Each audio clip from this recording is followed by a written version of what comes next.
back to Why This Film, the podcast where we reach back into your childhood, pluck out a movie, give it a rewatch, and have a chat about it. I'm Emily Slade, and welcome back. You watched it so many times before, and now you're gonna watch it again. But it's been so many years since you last saw it, and now you show it to your friends, and they're like, "What? What am I watching? Why? What is this? Why this film?" And I'm joined today by Rodrigo. Hello. Hi there. Hello. Welcome. And your chosen movie is Night Owls 1930. It's a Laurel and Hardy movie, and the IMDb breakdown. After far too many break-ins on his watch, an ineffective policeman approaches the unsuspecting vagabonds Laurel and Hardy with a preposterous proposition, one that would get him off the hook, but are the boys up to the task? So why this film? Well, it was the first Laurel and Hardy film I saw, and it eventually led me on to just love Laurel and Hardy. You know, it led me on to watching more and more of their films. They did some short films, and they also did some full-length feature films. And it actually all started from this VHS video here. Oh. Yes. And I have my brother to thank for it, because it was a bring and buy sale in our school. We both went to the same school, and he won this video, Laurel and Hardy video, and he brought it back home. He never watched it, and it was in our lounge for ages and ages and ages, collecting dust. And because in those days I used to watch films in the lounge, and the video had been staring me in the face for ages and ages and ages. And then eventually I decided, you know what, I'm going to watch this and just see what it's all about, what they're about. And the first film was Night Owls, because it's 3 short films, and one of them is Night Owls. And I just absolutely fell in love with it, kept on laughing my head off, and just watched it over and over again because it was so funny. And I think in part that film as well plays a part in my whole love of acting and performing. So I have them to thank for that. That's so cool, because I was surprised. It's very rare that, like, because when would have that been, the 80s that you were watching this? Mid-90s. Mid-90s. So I was actually having a look at the back of the video, and it was designed, packaged in 1989. So I got this video around about the mid-90s, So I was watching, you're right, I was watching well into the late 90s, this over Laurel and Hardy films, Because Laurel and Hardy was massive in my family. Like, my granddad adored it and had all of them on VHS, and my uncle would always whistle the theme tune, just constantly. But I don't think I ever actually sat down and watched any of them. I just knew of them. They were in my consciousness very much until I studied comedy at university, and then we had to watch some Laurel and Hardy because it's obligatory. But no, I think this was the first time I'd actually sat down for entertainment to watch a Laurel and Hardy, and it goes without saying that the comedy holds up to this day. It's very slapstick. It's innocent. It's it's not like you have to be rude in order to be funny. Everyone can enjoy it, from young to old, and it works in my view. Very much so, and it's very sort of what's the word? It's almost like mathematical comedy. Like, it's ancient comedy. It's like commedia dell'arte, the foundations of what's funny. Just absolute pure timing, and as you say, that slapstick element. What's nice about these guys that they filter on top, that is perhaps different to other things that follow the same formula, is their characters of Oliver Hardy and Stan Laurel. Stan Laurel was British. He was, I believe, and then Oliver Hardy was American. I always thought that Laurel never spoke, that he was the sort of teller of the pen, although the pen, whichever one doesn't speak, of the pen and tellers. But he does speak. He does. which I didn't realise. But he doesn't speak a lot, which is why I think I always thought he was silent. But you've got Oliver Hardy, who's the sort of thinking one, yeah, the and like bully. and he's the one who always suffers the mishaps, whether they're from Stan or from someone else or something else, you know. Yeah, that's so true. He's the sort of look to camera Martin Freeman of this one. Stan Laurel is so lovable. Like he's got, because he's so cowardly and so sort of small and fragile, he has a lot where he's like crumpling his hat and crumpling the bottom of his jacket, and he makes these funny noises and these funny faces. Like it really is so funny and sweet. In fact, actually, Stan, he wrote a lot of the scripts, a lot of the gags, the jokes, and everything, and he had a hand in directing as well. Oh wow! So yeah, he had quite a lot of control of the content that was put out, and he had a say in a lot of the editing when it was post production and things like that. So yeah. It's funny, isn't it? Like, you wouldn't suspect it, obviously, because he's the sort of put upon. Yeah. But then, as you say, he's not. It's always Hardy that gets it in the face. It's very clever. Obviously, they've gone down in history as, like, comedic geniuses. Do you know much about them as people? Did you watch the Stan and Ollie movie that came out last year with... I did. I did, and just before this... podcast, it led me to research the boys again, and just find out more about their lives and their background. So I found out that Oliver, whose nickname was Babe, he actually wanted to become a singer. Aww. And in several of the movies that they do, there's always a part in the film where Oliver has a little sing-song, for example, in Way Out West. So he always has an opportunity to show off his singing ability. And Stan Laurel, he was born here in Ulverston in Lancashire. And his father was a theatrical agent and also theatre owner. Oh, wow. And that's how Stan made his way into the business. And then Stan actually came over with Charlie Chaplin as part of an acting troupe. It was Fred Carno's theatre company, and they were obviously going to tour America and that. And I found out as well that Stan, for a while, he was Charlie Chaplin's understudy as well. Oh my God, that's such a good little like pub quiz fact. Yes, yeah. That's so cool. Yeah. And so eventually, Laurel and Hardy, they both signed to Hal Roach Studios. Mm-hmm. But they each had their own separate careers at first. They had their own established film careers before they were joined together. And it was actually a leg of lamb which joined them together. So Oliver burnt himself while he was cooking some lamb one day. And so while he was recovering, Stan was asked to fill in for Oliver's role.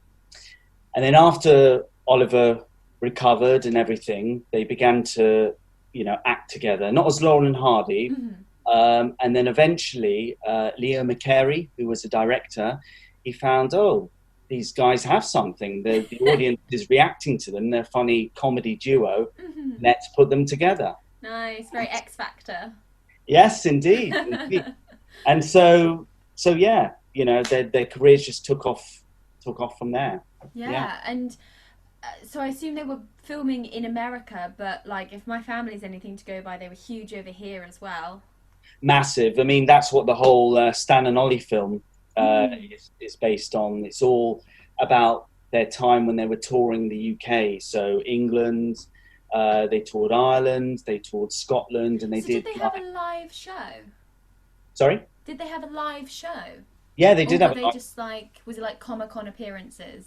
Yeah, it was both. So they did some music hall, they did some variety show. They even performed in front of the King and Queen, George VI and Queen Elizabeth. And yeah, you're right. Then they did various meet and greets in and around the the country. So, and also whilst he was here, he managed to visit his dad, who lived in Ealing. Oh. Yeah. It was Colebrook Avenue, not far from where we had our graduation celebration. Oh It was my God. Yeah. That's So I've so actually sweet. seen the house, and unfortunately, it's all like split into flats now. Oh yeah, classic. But yeah, whilst he was here touring, he managed to see his dad, and you can Aw. still see that footage on YouTube. Oh, Yeah. lovely. Well, you can watch this movie on YouTube. It's only 20 minutes. Um, so let's talk about the movie a bit more. Yeah. Is there a political undertone to this movie that I didn't get? Because the policeman who is not doing his job, there's been like 32 break-ins and Yeah. no one's managed to catch them, and he's in charge of that district, and he seems to be known as a terrible policeman, but his name's Kennedy. Yeah.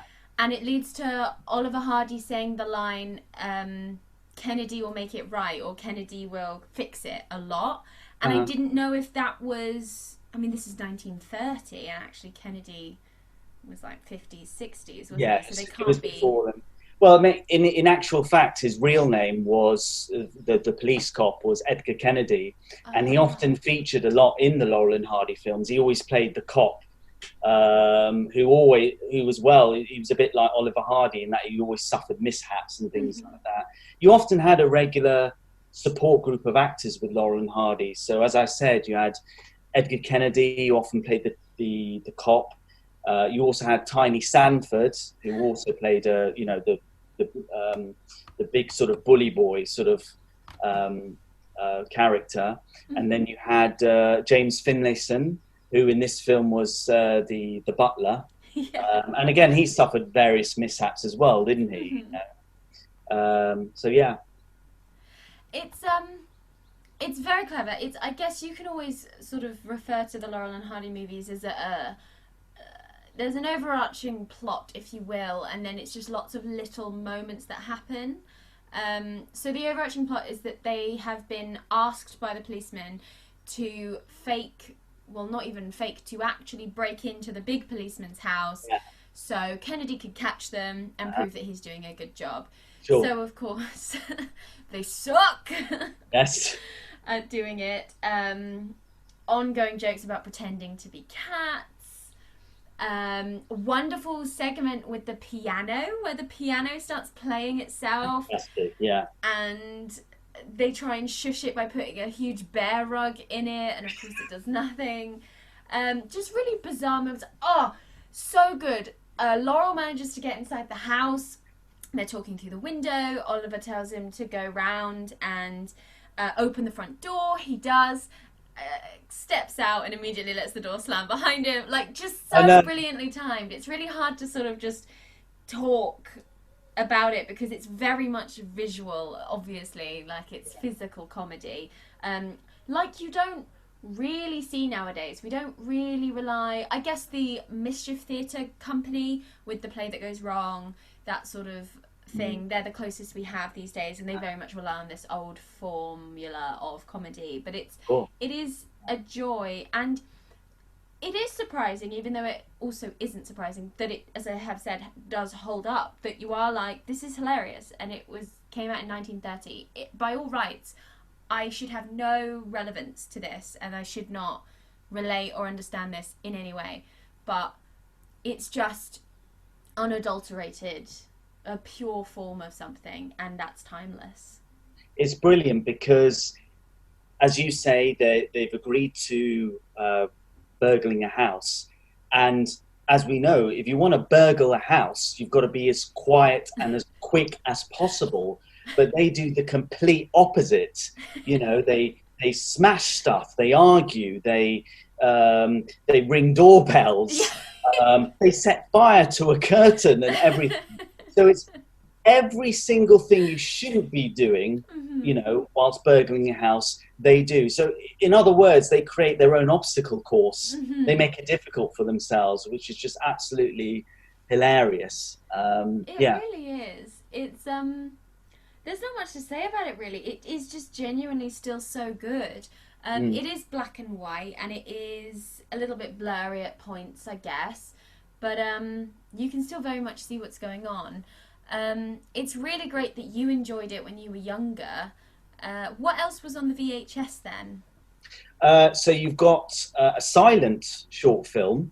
So it's called Liberty, and that's just as funny. So Laurel and Hardy have just escaped from jail, and they have, again, the cops running after them. And they managed to get themselves onto this top of this skyscraper, which is being built. So you've just got the big iron, pillars everywhere. You haven't got the cover or windows or anything like that.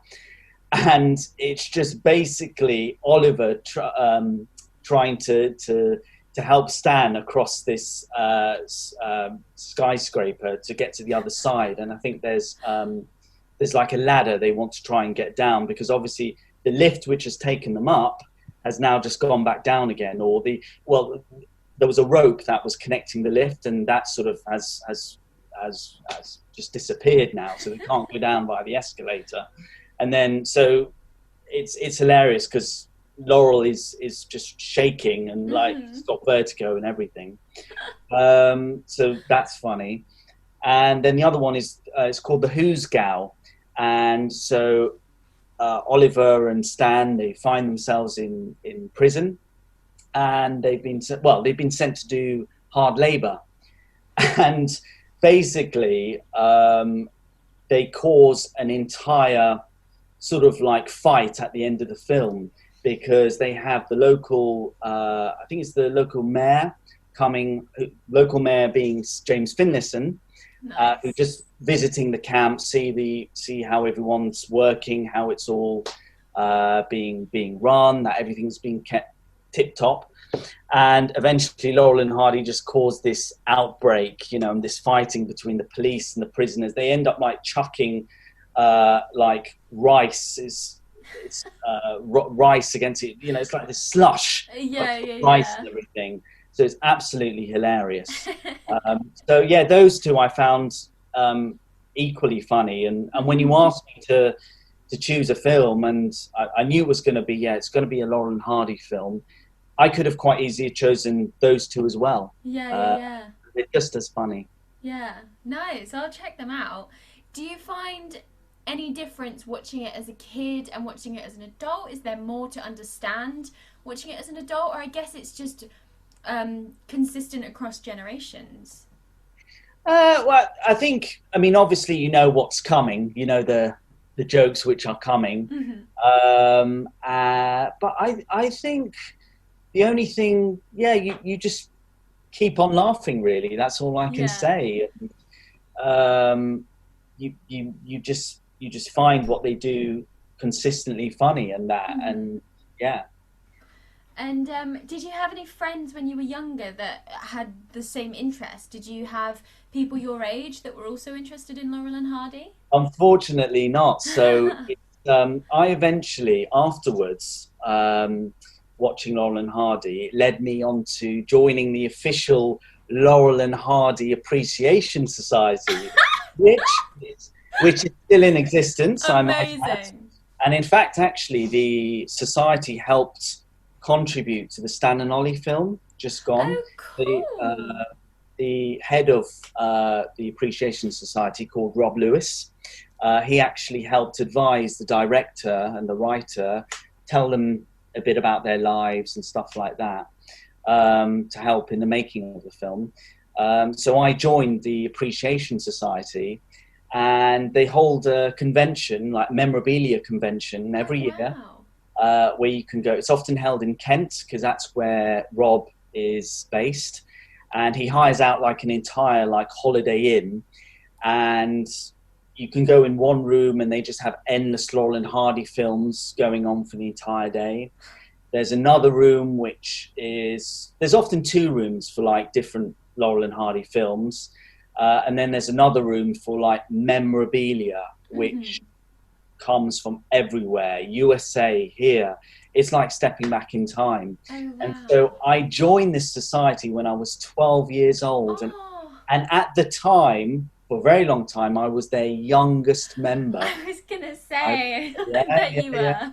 And as a result of that, I was trying at the time, I was in junior school to like, you know, get others interested in Laurel and Hardy. Spread the word. Exactly. But, you know, I was unique in that I was the only one who loved them. I mean, some others like saw bits and bobs of their work. I mean, this was before the time of YouTube and everything like that. You know, they might have seen the cartoon version, or they might have had cartoon version. There was, yeah. I've never actually seen the cartoon before.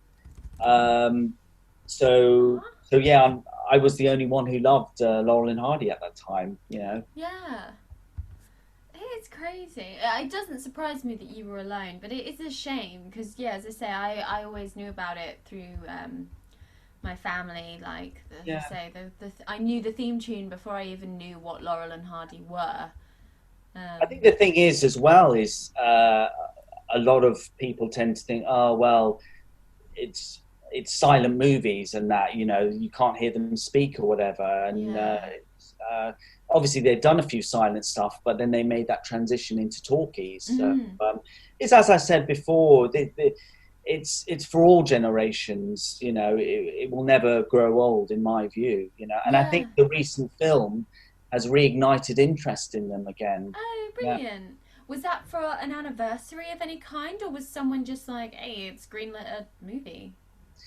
I think it was no particular anniversary, but just maybe nostalgia as well. And I think as well, there's a lot of modern day comedians who often cite Laurel and Hardy as their inspiration and influence. You know, I know Paul Merton, he looked to like Charlie Chaplin and Laurel and Hardy.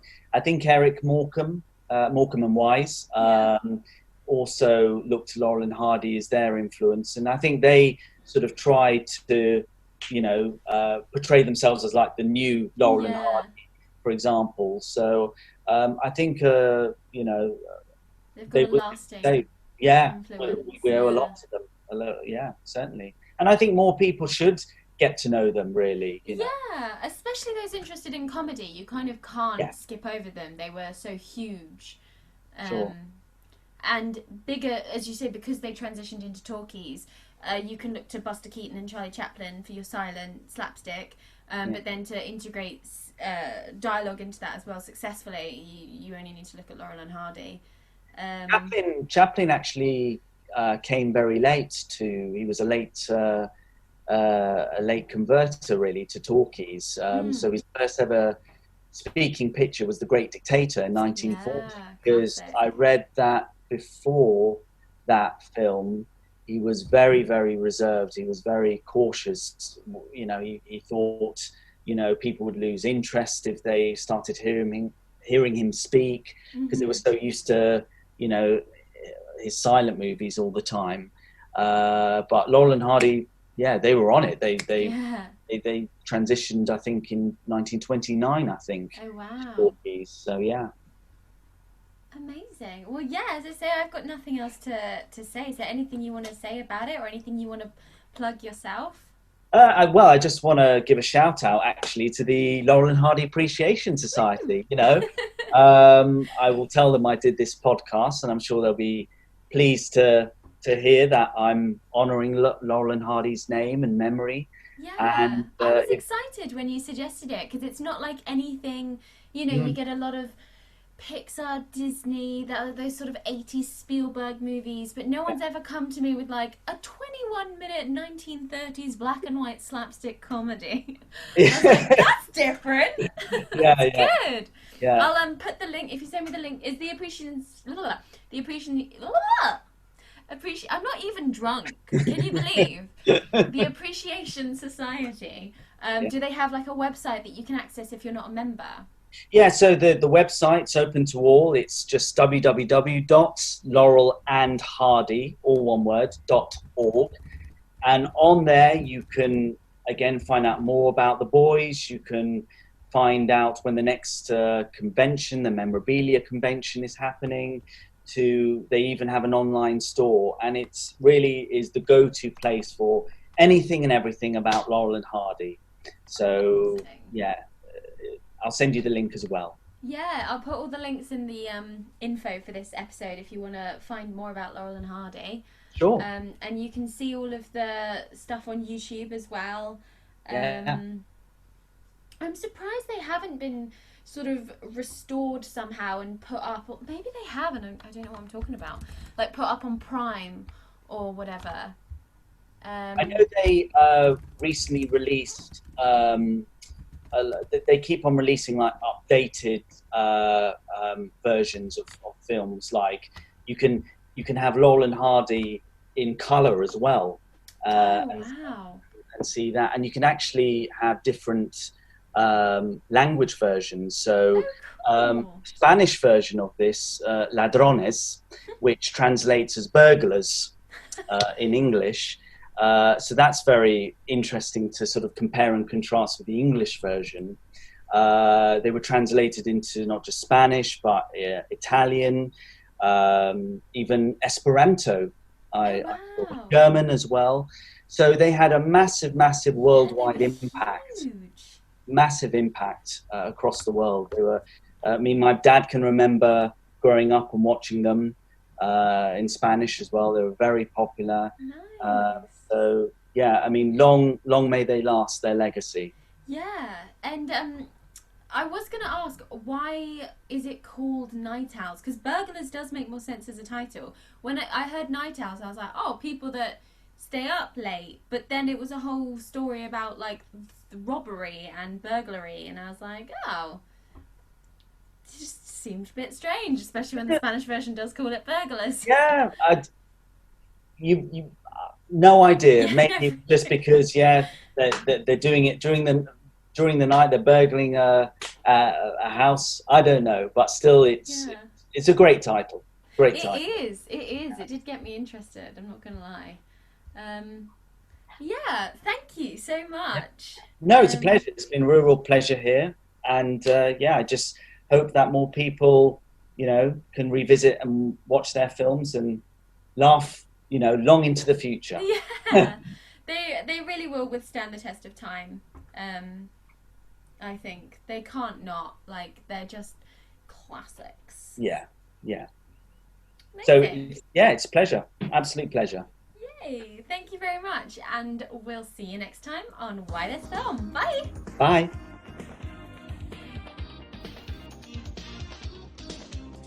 Thank you so much for listening. If you enjoy Why This Film, why not head to iTunes and leave us a review? And you can now support Why This Film on Patreon from as little as £1 a month. Just head to patreon.com/Why This Film Podcast. You can find us on Facebook at Why This Film Podcast, on Instagram at Why This Film Podcast, and on Twitter at Why This Film Pod. If you'd like to come on the show and talk about your favourite childhood movie, email into us at whythisfilmpodcast@gmail.com.